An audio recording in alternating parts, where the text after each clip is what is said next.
I personally think that doing anything for the first time is always really overwhelming, and if I can help one mama just feel a little less anxious, that's the goal.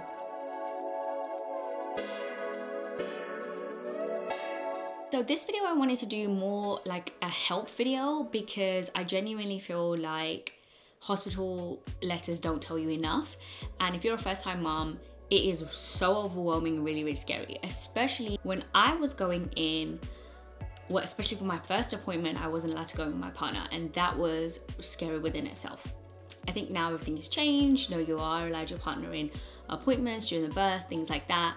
Your first midwife meeting, and this may change, so this is just really to give you a bit of like a marker as to what to expect. And the good thing is you could probably speak to a few of your friends who've had babies as well, and just double check like things haven't changed. But these are the couple of things that they do in the first midwife meeting and what to expect. So the reason why I decided to make this video is that when the letter came through, it was just go to the hospital, this is the appointment. Don't be late, don't be late, don't be late, don't be late, don't be late, and don't be late because you can miss your appointment, and no other information. Personally, I think it's really good to just have an idea of what to expect when you first meet your midwife for the first time, or you have your first appointment about your baby. Generally, what they will do is two things. They will take bloods off of you, and they will ask you to do a urine test. Now, the reason why I really want to bring this up is because I didn't expect a urine test. I used to pee a lot in my first trimester. I still pee a lot, but I always leave the house like going to the loo, so you know, I don't desperately need to go. And I didn't realize that I need to take a urine test, and that really, really stressed me out. Like I genuinely thought, oh my God, what if they can't take urine? Like, and I was obviously by myself. The other thing to remember is that like they will at a lot of the appointments take bloods just to make sure that you're not deficient in anything, to make sure that everything's okay with you, to just ensure that everything's good. So just expect that. I know a lot of people don't like needles, but unfortunately having a baby, they're gonna poke and prod you. It's life. So the second thing is the whole don't be late thing, is like getting there on time, because they either cancel your appointment or move you. They try not to obviously do this with pregnant women, but there's a lot of emphasis on not being late. What I have found is that some of these organizations, especially if you're having an appointment at a hospital, the hospitals are huge these days, and I actually got lost. And the reason why I say get there on time is just because sometimes people send you in the wrong directions. Even people who are working there, maybe work on one side, may not know where something is. So obviously if you are going to a smaller place, you're more or less likely to be okay. But you know, I wasn't the first person to get lost in a hospital, and I'm sure we're not going to be the last. You know, so give yourself a little bit of time to just get there early. And trust me, being pregnant, being on your own potentially, and you know, just because COVID rules have not changed, your partner may be at work, unable to attend with you, you may not have anyone to go with you, it can be really overwhelming, and you know, you could just read a sign wrong. So it's always just best to get there early and just wait.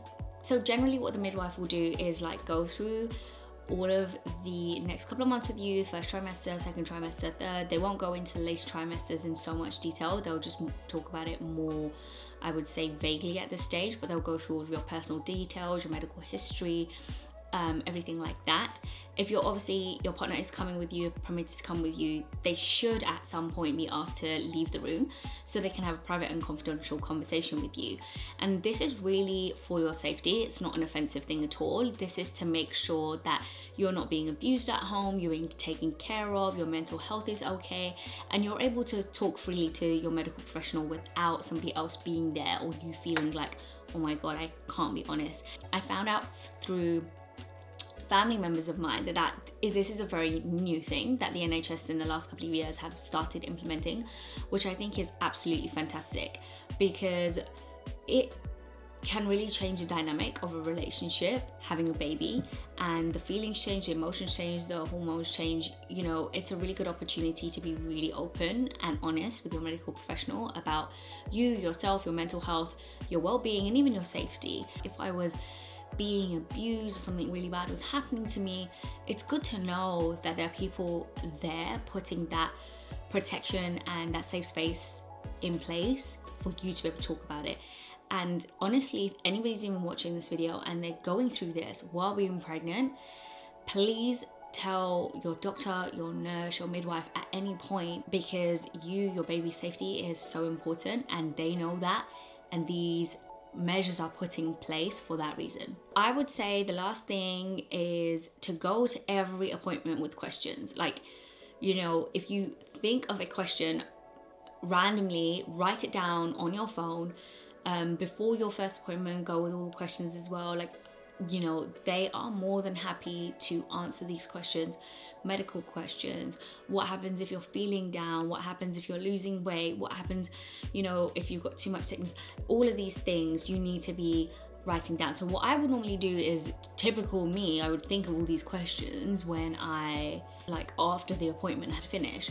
So I would generally just put everything down in my phone for the next time I saw the midwife or the next time I saw the doctor to ask them these questions. So ultimately, you know, this was like kind of a bit of a snapshot of what to expect in your first couple of appointments with your midwife or your doctor when you have a baby. And it was just to really just give a bit of a skeleton view of what they ask you, what to expect, so you don't go in there blind and you're just a little bit more prepared than I was. But if I'm missing anything, please let me know in the comments and let's chat there, because I'm sure I am, and I'm sure every woman's experience has been completely different, and hopefully yours was a little bit more positive than mine.